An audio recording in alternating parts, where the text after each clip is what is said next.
ધોરણ 10 વિષય સામાજિક વિજ્ઞાન પ્રકરણ 10 ભારત કૃષિ વિદ્યાર્થી મિત્રો, પ્રાચીન કાળથી કૃષિ ભારતના મોટા ભાગના લોકોની આર્થિક પ્રવૃત્તિ રહી છે. આજે પણ ભારતની અર્થવ્યવસ્થાનો મુખ્ય આધાર કૃષિ રહ્યો છે. ખેતી ભારતનું એક મહત્વનું સંસાધન છે. શ્રમ શક્તિના લગભગ 60% લોકો ખેતી કાર્યમાં જોડાયેલા છે.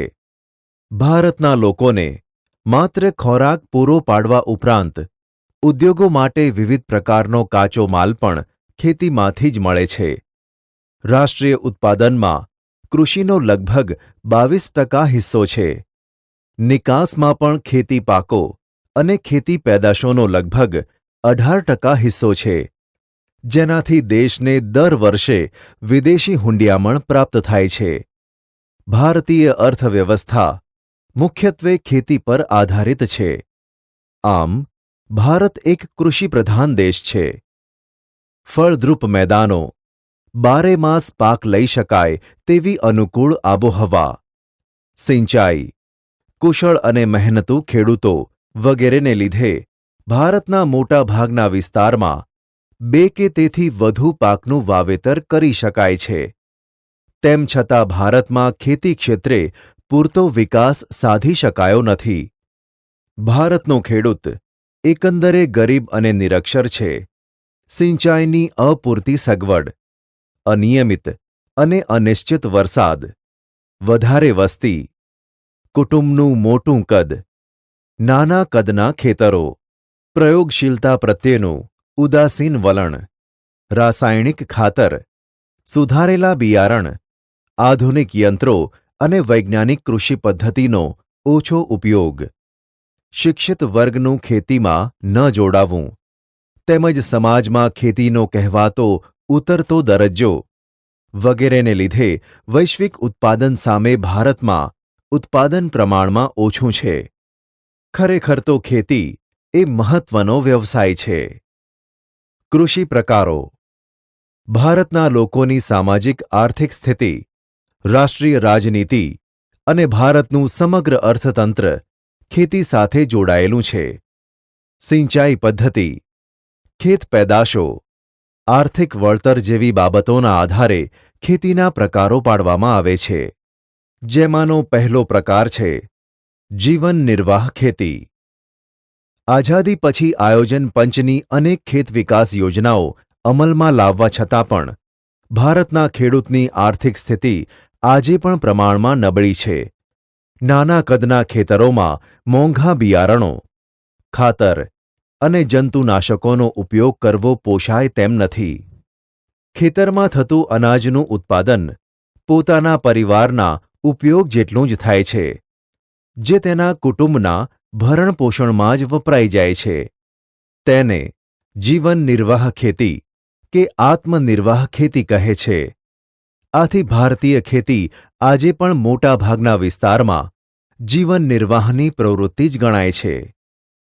બીજો પ્રકાર છે સૂકી ખેતી. વરસાદ ઓછો પડે છે, સિંચાઈની અપૂરતી સગવડ અને માત્ર વરસાદ પર આધારિત હોય તેવા વિસ્તારોમાં માત્ર જમીનમાં સંગ્રહાયેલા ભેજના આધારે એક જ પાક લેવામાં આવે છે. તેને સૂકી ખેતી કહે છે. અહીં જુવાર, બાજરી અને કઠોળ જેવા પાણીની ઓછી જરૂરિયાતવાળા પાકોની ખેતી થાય છે.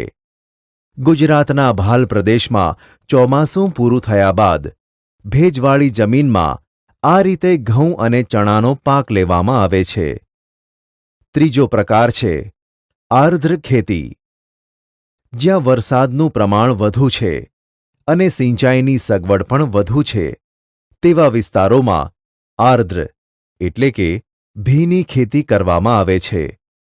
વરસાદ ન પડે કે ઓછો પડે ત્યારે સિંચાઈ દ્વારા વર્ષમાં એક કરતાં વધુ પાક લઈ શકાય છે, જેમાં ડાંગર, શેરડી, કપાસ, ઘઉં અને શાકભાજીની ખેતી કરાય છે. ખેતીનો ચોથો પ્રકાર છે સ્થળાંતરિત ખેતી એટલે કે ઝૂમ ખેતી. આ પ્રકારની ખેતીમાં જંગલોમાં વૃક્ષોને કાપીને તેને સળગાવીને જમીન સાફ કરી ત્યાં ખેતી કરાય છે. અહીં 2-3 વર્ષ ખેતી કરાય છે. જમીનની ફળદ્રુપતા ઘટતાં આ વિસ્તાર છોડી દઈને બીજી જગ્યાએ આ જ રીતે ખેતી શરૂ કરવામાં આવે છે. તેને ઝૂમ ખેતી પણ કહે છે. આ ખેતીમાં ધાન્ય પાક કે શાકભાજી ઉગાડાય છે. આ ખેતીમાં ઉત્પાદન ખૂબ ઓછું થાય છે. ખેતીનો 5મો પ્રકાર છે બાગાયતી ખેતી. બાગાયતી ખેતી એક ખાસ પ્રકારે થતી ખેતી છે. એમાં રબર, ચા, કોફી, કોકો, નાળિયેર ઉપરાંત સફરજન, ખેતી, સંતરા, દ્રાક્ષ, આંબળા, લીંબુ, ખારેક એટલે કે ખલેલા વગેરે ફળોની ખૂબ જ માવજત સાથે ખેતી કરાય છે. આ પ્રકારની ખેતીમાં વધુ મૂડીરોકાણ, કુશળતા, તકનીકી જ્ઞાન, યંત્રો, ખાતર, સિંચાઈ, પરિરક્ષણ, સંગ્રહણ અને પરિવહનની પર્યાપ્ત સુવિધા હોવી જરૂરી છે. ખેતીનો 6થો પ્રકાર છે સઘન ખેતી.